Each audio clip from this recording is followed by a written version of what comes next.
இன்றைக்கி special mushroom biryani பண்ண போகிறோம். ஒரு பேக்கெட் மஷ்ரூம் எடுத்துருக்கோம். அதை உப்பு போட்டு சாதா தண்ணியிலே நல்லா அலசி மண் இல்லாமல் எடுத்து வச்சுக்கலாம். அதை எடுத்து ரெண்டு ரெண்டாக கட் பண்ணி வச்சுக்கலாம். ஒரு வெங்காயம் மெலிசாக நீட்டாக அரிஞ்சு வச்சுக்கலாம். தக்காளி ஒன்று அதே மாதிரி வெங்காயம் அரிஞ்ச மாதிரியே நீட்டாக அரிஞ்சு வச்சுங்க. ஒரு 4 பச்சை மிளகா, சும்மா கொஞ்சோண்டு புதினா, கொஞ்சோண்டு கொத்தமல்லி, 1.5 அழகு பாஸ்மதி அரிசி, இஞ்சி பூண்டு பேஸ்ட்டு, பிரியாணி மசாலா, மஞ்சத்தூள், லெமனு, உப்பு, ஸ்பைசி ஐட்டங்க பட்டை, லவங்கம், பிரிஞ்சி இலை, அன்னாச்சிப்பூ எல்லாம் எடுத்து வச்சுருக்கோம். இதை இப்போ எப்படி செய்யலான்னு பார்க்கலாம். இப்போது கேஸ் ஆன் பண்ணி ஒரு குக்கரை வச்சுட்டோம். அதில் எண்ணெய் ஊற்றிக்கலாம். ஒரு 3 ஸ்பூன் எண்ணெய் ஊற்றிங்க. எண்ணெய் காயணும். எண்ணெய் இப்போ நல்லா காஞ்சிச்சு. இந்த பட்டை, லவங்கம், பிரிஞ்சி இலையெல்லாம் போட்டுடலாம். போட்டுட்டு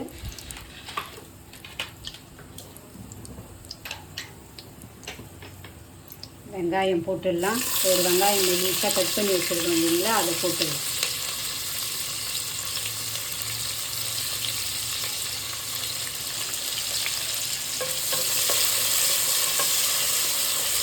வெங்காயம் நல்லா வதங்கணும். பிரியாணிக்கு எப்பயுமே எந்த பிரியாணி பண்ணாலும் வெங்காயம் நல்லா வதங்கணும். இது மஷ்ரூம் பிரியாணி ரொம்ப டேஸ்ட்டாகவும் இருக்கும், நல்லாவும் இருக்கும், ஹெல்த்தியானதும் கூட.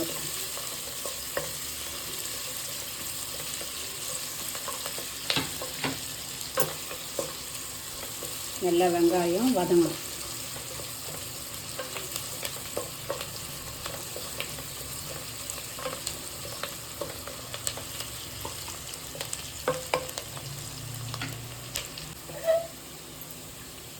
இப்போ இது நல்லா வெங்காயம் வதங்கிச்சு.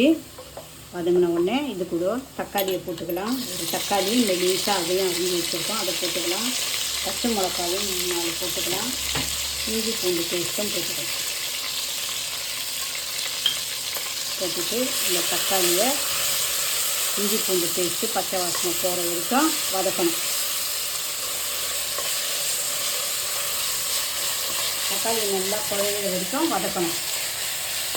இப்போ இதில் இந்த மஷ்ரூமை போட்டுக்கலாம். தக்காளி நல்லா குழைய வதங்கிச்சு.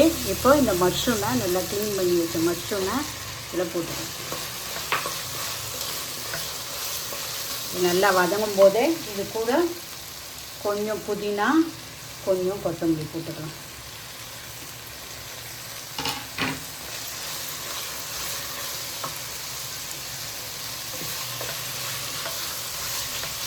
இதுவும் நல்லா வதங்கணும். மஷ்ரூம் ரொம்ப வதங்கக்கூடாது, மீடியமாக வதங்கினா போதும். ஏன்னா இது குழஞ்சிடும், அதனால தான் பெருசாக போட்டிருக்கோம்.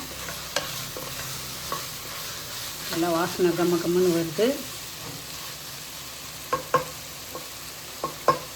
இது கூட கொஞ்சமாக மஞ்சத்தூள், கொஞ்சமாக பிரியாணி மசாலா,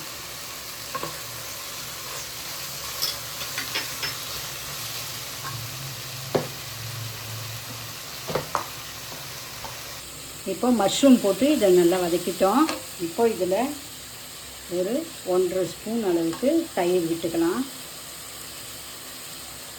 இது உடம்புக்கு ரொம்ப ஹெல்த்தி, இந்த மஷ்ரூம் பிரியாணி.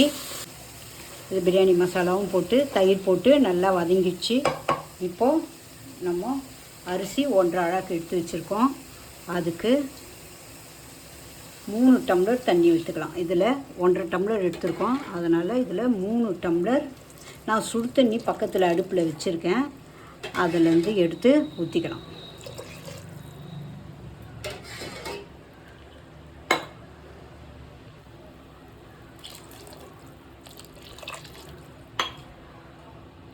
ஊற்றிக்கலாம். இது நல்லா கொதி வரட்டும்.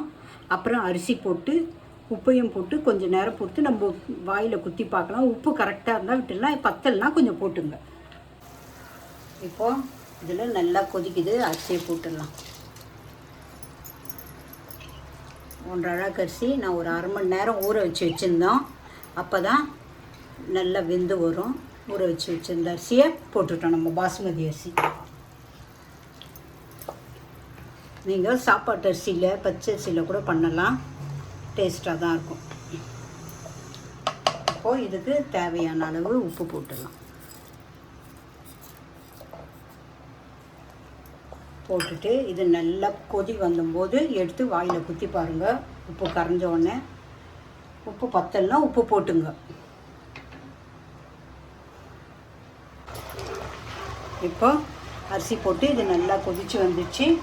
இதில் பாதி எலுமிச்சப்பழம் புழிஞ்சு வச்சுருக்கோம், இதை ஊற்றிக்கலாம். கொஞ்சமாக கொத்தமல்லி இது மேலே தூவிட்டு குக்கர் மூடியை போட்டு மூடிடலாம். இப்போ இந்த குக்கர் மூடியை போட்டு மூடி மீடியம் ஃப்ளேமில் வச்சிடணும். இதில் நல்லா இப்படி ஸ்டீமர் வந்த பிறகு தான் வெயிட்டை போடணும். நீங்கள் நல்லா ஸ்டீமர் வருது. இப்போது இந்த வெயிட்டை போட்டுருங்க. போட்டு நல்லா மீடியம் ஃப்ளேமில் வச்சுட்டு ஒரு விசில் வந்தவுடனே ஆஃப் பண்ணிடலாம். ஒரு விசில் விட்டு நம்ம ஆஃப் பண்ணி வச்சுருந்தோம். இப்போ ஸ்டீமர்லாம் ஃபுல்லாக அடங்கிடுச்சு. இப்போ இந்த வெயிட்டை எடுத்துடலாம்.